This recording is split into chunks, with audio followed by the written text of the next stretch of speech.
Noong Hunyo 17, 1992, si Mirna kasama ang kanyang mga magulang na sina Eusebio at Juanita Diones at ang kanyang kapatid na si Zenaida Diones Ragadi ay nasa kanilang tahanan sa Binalonan, Pangasinan.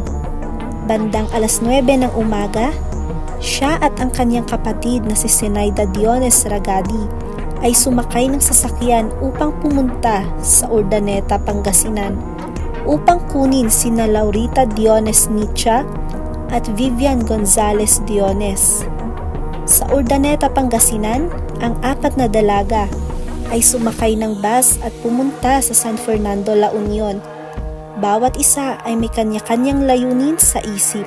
Si Mirna Diones ay makikipagkita sa kanyang kapatid na si Toribio Diones na nagtatrabaho sa San Fernando, La Union dahil ibibigay ng kanyang kapatid